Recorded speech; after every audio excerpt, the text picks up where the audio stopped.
Have you ever been around someone who just seems to possess an almost uncanny, quiet control over their surroundings? They don't need to shout, they don't plead or demand. They simply seem to withdraw, to pull back their energy, and almost like magic, everything around them shifts.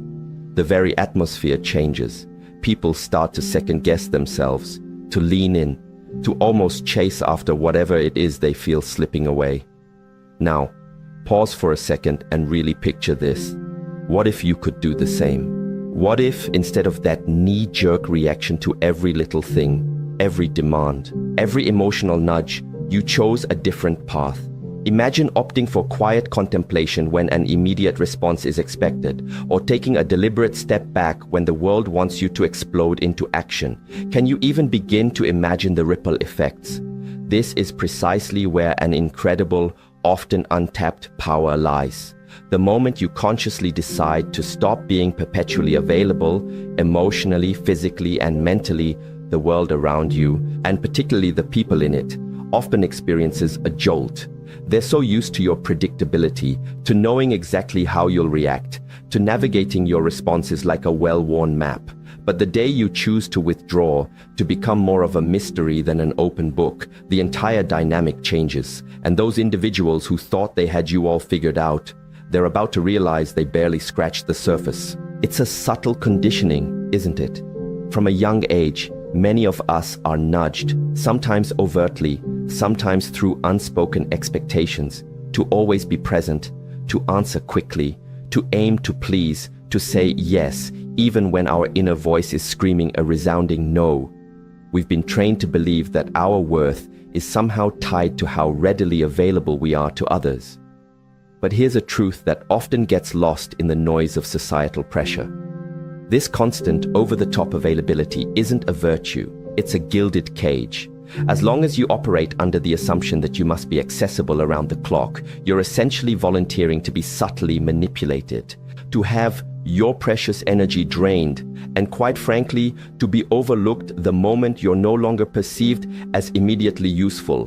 When you're always there, always agreeable, you become predictable. And anything that's entirely predictable can, unfortunately, become a tool. People might start to see you as an emotional quick fix, someone to turn to when they need a burst of attention, validation, or comfort, only to put you back on the shelf once their immediate need is met. You might not even be fully aware this is happening, caught in the well-meaning belief that being there for everyone else will somehow ensure someone will be truly there for you. We all wear masks to navigate the social world, adapting ourselves to fit in, to be liked, to gain recognition. It's this very tendency that can trap us in a cycle of being overly available. We might say, "I'm fine," when we're actually crumbling inside. We might respond to messages instantly, even when we're bone-tired and desperately need a break.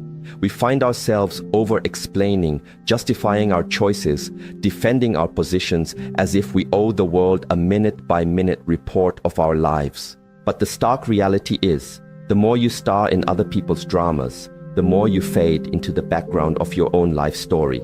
This constant need to be available is a quiet form of self-neglect. It's a hidden quest for approval, a strategy to avoid rejection, an attempt to control how others see you. But this illusion of control is incredibly costly, and the price is often your inner peace, your vital life force, which gets spread thin as if it were an endless commodity, when in fact it's a precious, finite resource. Often, people who demand your constant presence don't truly want you for who you are. They want what you provide, be it a listening ear, a dose of validation, a distraction from their own discomfort, or emotional support.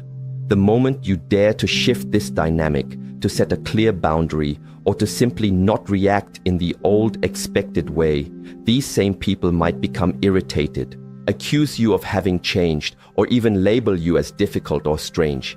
It's rarely because you've actually done something wrong. It's more often because you've stopped being conveniently functional for their agenda.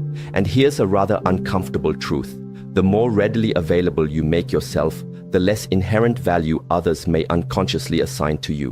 When something is always abundantly present, it can unfortunately be taken for granted. We tend not to deeply respect what we don't have to make an effort for, and we often undervalue what's simply always there.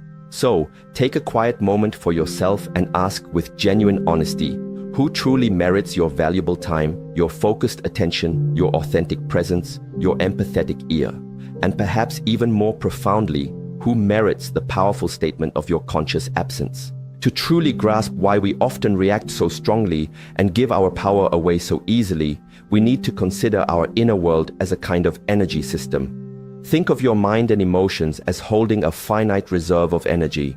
Every thought you entertain, every emotion you experience, every action you take draws from this personal wellspring. The crucial question then becomes, are you consciously directing where this precious energy goes? Or are you letting external circumstances and other people's demands dictate its flow? Every time you react impulsively, without pausing for thought, you're essentially allowing this vital energy to leak away. When you find yourself getting drawn into defending against a minor criticism that barely warranted your attention, when you jump to respond to a provocation just to prove you're right, when you get entangled in pointless, draining arguments, or when you overextend yourself trying to please those who consistently don't appreciate your efforts, you are spending your inner strength on things that don't truly nourish or replenish you. There's a saying that what you resist often persists, and it holds true here. The more you react against something, the more you bind your energy to it. People who constantly feel emotionally drained aren't necessarily lacking in strength. Often, their energy is just consistently misdirected. And what happens when someone is always running on empty? They become far more vulnerable. When your energetic defenses are low, you become an easier mark. Individuals who are manipulative, opportunistic, or chronically needy often have a keen sense for this kind of vulnerability. They can pick up on cues that you don't know how to protect your energy, that you react to everything, that you're always trying to fix things for everyone else, and they may consciously or unconsciously take advantage of that. A healthy, resilient mind knows how to conserve and manage its energy effectively. This means learning to say no without being consumed by guilt, mastering the art of remaining silent when silence is the most powerful response, and developing the wisdom to observe a situation fully before deciding on a course of action. Real strength isn't found in the immediacy or intensity of your reaction. It's found in the conscious, deliberate choice of when and how to engage. This level of discernment, however, only comes when you understand yourself well enough to recognize your own habitual impulses and emotional triggers. How many restless nights have you spent replaying an unresolved issue in your mind? How many hours have you lost to stewing over what you should have said, or trying to figure out why someone treated you in a way that felt unfair? This is your vital energy being siphoned away, often with no positive return, keeping alive old narratives that should have faded and feeding dynamics that only continue because you keep responding to them. Imagine your personal energy as a protective field around you. When it's well managed and strong, it creates an undeniable presence, a sense of self-possession that can command respect without you uttering a single word. But when it's poorly managed and depleted, you can feel invisible, overly reactive and fragile. And the world, unfortunately, doesn't always show much kindness to those who seem to give in too easily. So start by becoming a keen observer of your own internal landscape. What situations, people, or comments consistently make you react automatically? What are the things that reliably throw you off your center? These are the precise points where your energy is likely escaping, and these are the areas that need your gentle but firm attention, not with the aim of becoming cold or indifferent, but to become thoughtfully selective, to reclaim sovereignty over your own being. When you begin to consciously conserve your energy, you start to dismantle the distorted images and expectations that others may have unfairly placed upon you. This can be deeply unsettling for some because it forces them to confront their own issues rather than projecting them onto you. You might think you're always in control of your responses, believing your reactions are purely conscious choices. But the truth can be a bit more complex. Many of our emotional responses are, to some extent, programmed by past experiences and ingrained habits. And those who understand this, even intuitively, can sometimes manipulate situations with surprising ease. Opportunistic people don't always need to raise their voices, make threats, or force anything. They often just need to subtly poke at those emotional buttons you've left exposed, and you might find yourself reacting in predictable ways, time and time again. This happens when people project onto others the very things they can't or won't see in themselves. There's another side to this though. While others might be projecting their own stuff onto you, you can also become a kind of unintentional screen for these images, especially the more emotionally available and accommodating you are. You might inadvertently become a blank canvas for their unresolved issues. Think about that acquaintance who only seems to surface when they're in the midst of a crisis, or the person who always needs you to swoop in and save the day, or even someone who showers you with praise, but only as long as you're fulfilling a specific need for them. None of this is typically by chance. They aren't always relating to the real you. They're often relating to an idea of you, to the role you've consciously or unconsciously agreed to play. And why do we sometimes agree to these roles? Often it stems from a fear of disappointing others, a fear of not being liked, or a deep-seated fear of being abandoned. The most effective manipulation isn't always loud and aggressive. It often thrives in the quiet undercurrents of guilt, in those moments when you feel an unspoken obligation to someone, when you believe you need to be available, you need to help, you need to understand, even when doing so is chipping away at your own well-being. The manipulator doesn't necessarily need to exert overt control over you. They often just need you to keep reacting in the same old patterns. But when you consciously choose to stop reacting in those familiar ways, the entire game breaks down. When you start saying a clear no, when you respond with thoughtful silence instead of a flurry of explanations, when you choose to withdraw instead of justifying yourself, the projections people have placed on you begin to lose their power. The mask they might have inadvertently or intentionally put on you starts to crumble. This can leave people feeling very unsettled, because suddenly they no longer recognize the you they thought they knew. Even more uncomfortably for them, they might be forced to look at themselves, and not everyone is ready or willing to do that. Your unavailability becomes a threat because it compels others to confront their own inner emptiness, their own unaddressed needs. The silence you offer can amplify the internal noise they've been trying so hard to ignore. And that's often when the pushback comes. The criticism, the emotional drama, the accusations. This isn't usually because you're genuinely in the wrong. It's because you've stopped serving as a convenient mirror or a dumping ground for their unresolved issues. There's a deep wisdom in the idea that we don't reach enlightenment by merely imagining figures of light, but by courageously making our own darkness conscious, by understanding our hidden aspects. When you withdraw your energy from these draining dynamics, when you stop feeding the cycle, the unacknowledged parts of others' personalities, their own shadows, can begin to surface more clearly for them. And this can be unbearable for those who have always relied on you as an escape or a distraction. But what about you?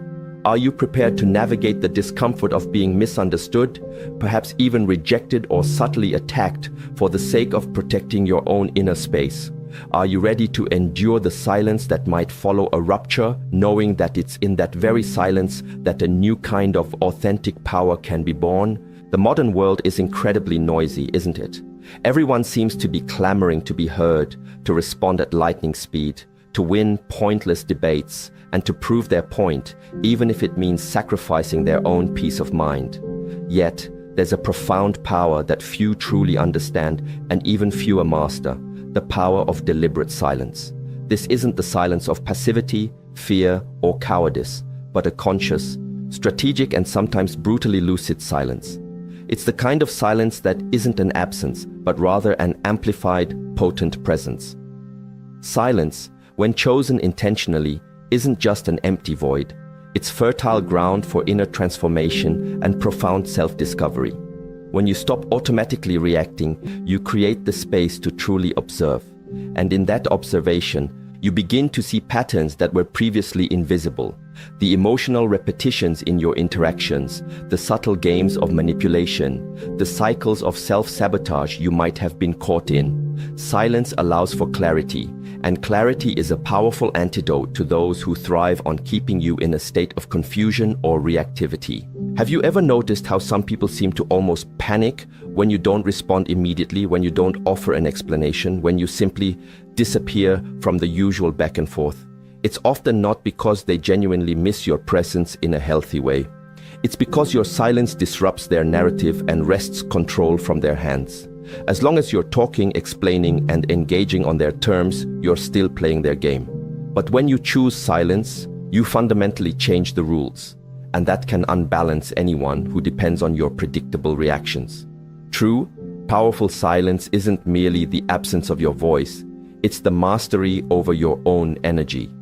It's the conscious refusal to be dragged into the vortex of someone else's emotional turmoil.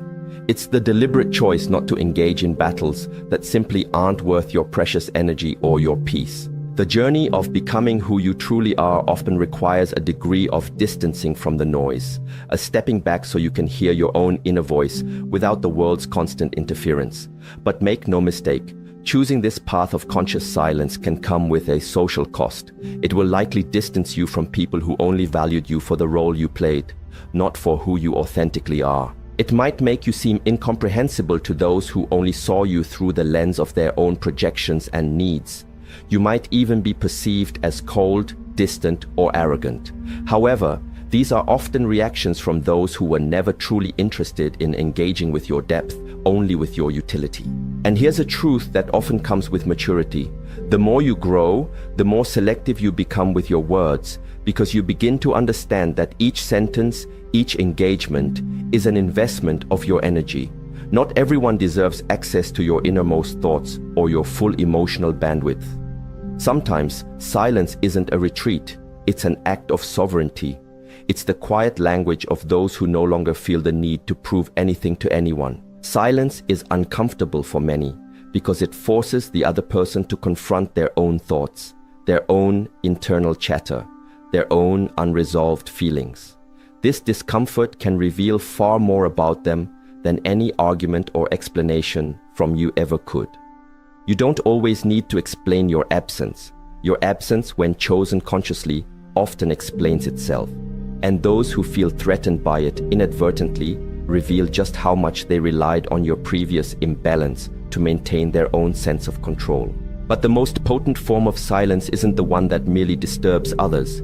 It's the silence that reconstructs you from within. It's the silence that connects you to something deeper than external approval. A quiet space where you can begin to recover your vital energy and reconnect with your core essence. It's not enough to just cut out external noise. You need to relearn how to use your energy consciously, to choose where it flows, where it stays, and most importantly, where it should never again be wasted. It's about learning to be truly selective with your own soul. Understanding all of this intellectually is one thing, but true change only happens when you put it into practice. If you continue saying yes when your heart means no, if you keep responding to messages that drain you, if you keep participating in conversations that feel empty, and if you maintain relationships that exist purely out of habit or obligation, then awareness without action is just another form of self-deception. Real transformation ignites when you make a firm, unwavering decision to become truly selective, and this requires a good dose of emotional discipline. Conscious unavailability isn't about becoming cold, arrogant, or indifferent. It's about no longer being universally accessible to anyone at any time for any reason that doesn't align with your well-being. It's about reclaiming control over your own energy, your own time, and your own precious peace.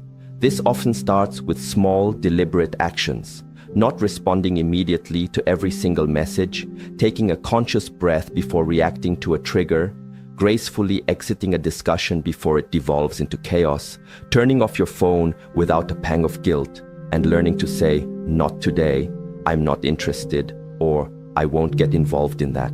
And here's a crucial part. You don't always need to justify your absence or explain your silence. You don't owe an elaborate explanation to everyone for protecting your peace. Your primary responsibility is to yourself. For many people, this can be a hard pill to swallow because when you refuse to over-explain, you take away their power to keep you locked within an emotional narrative where you are always the helpful, understanding, ever-accessible one. The journey to becoming your authentic self often involves periods of intentional solitude, not a depressive, isolating loneliness, but a sacred, restorative retreat. This is a time for inner reflection, where you relearn to listen to your own voice without the cacophony of external opinions, where you rebuild your identity not based on how others see you, but from your own solid center. If you want a good indicator of your progress, observe who starts to distance themselves from you when you become more reserved. Notice who tries to provoke a reaction from you when you stop readily giving one. Pay attention to who accuses you of having changed when you finally begin to protect your boundaries and prioritize your well-being. These are not necessarily signs that you're doing something wrong. More often, they are clear proof that you have begun to liberate yourself. Being consciously unavailable can feel uncomfortable at first. You might grapple with guilt, thinking you're being selfish. You might hear whispers or even direct comments that you're being too harsh or distant. This is all part of the deconstruction process. You've likely spent a significant portion of your life being conditioned to put others' needs before your own, so it's natural that shifting this pattern will cause discomfort, not only within you, but also in those who benefited from your old, overly accommodating ways. Conscious unavailability is the bedrock of self-determination. When you say no to the demands of the world that drain you, you are saying a profound yes to yourself. When you withdraw from a toxic environment or a draining interaction, you are reaffirming that your peace is more valuable than any superficial connection. And when you stop feeling the need to constantly explain yourself, you begin to cultivate a quiet, undeniable respect, even if it's from a smaller circle of people. But not everyone will be ready for this kind of authentic presence, because your newfound emotional centeredness might unintentionally expose wounds they don't want to face. It might reveal just how much they depended on your previous emotional availability to feel a sense of control or stability in their own lives. It is at this juncture that ruptures can occur, and with ruptures can come a sense of pain, loneliness, or estrangement, a feeling that you are losing something, when in fact you are often just freeing yourself. But what happens after the initial discomfort, after the distancing, after the silence? What is born from these intentional choices? When you stop being constantly available to everyone for everything, something profound begins to unfold. First, there's often an initial silence, an almost uncomfortable quiet that might feel loud inside your own head. You might question if you've done the right thing, if you're being too severe, if you're pushing away people who genuinely cared. But gradually, if you stay the course, this silence begins to transform. It starts to cleanse, to calm, to heal. And then a different kind of solitude may emerge.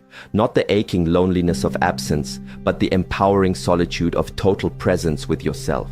It's the solitude of the strong, the quiet confidence of one who no longer betrays their own needs to keep others close. In that reclaimed inner space where confusion once reigned, clarity begins to enter. Where anxiety once churned, peace starts to settle. And where a sense of neediness once lived, a new kind of strength takes root. The strength of being whole and complete within yourself. The process of becoming who you truly are often requires you to step back from the crowd, to gently disidentify from the masks you've worn, and to walk your own path, even if it means walking alone for a while. This is precisely what you're doing when you decide to become consciously unavailable. You're not fleeing the world, you're returning to your truest self. It's at this pivotal point that you stop being merely a reactor to external events and become a conscious creator of your own experience. You cease to be primarily shaped by circumstances and instead begin to shape your reality from a place of inner alignment. Those people who feel uncomfortable with your newfound boundaries often reveal, unintentionally, that they were more invested in the role you played than in the real you. And now that you no longer fit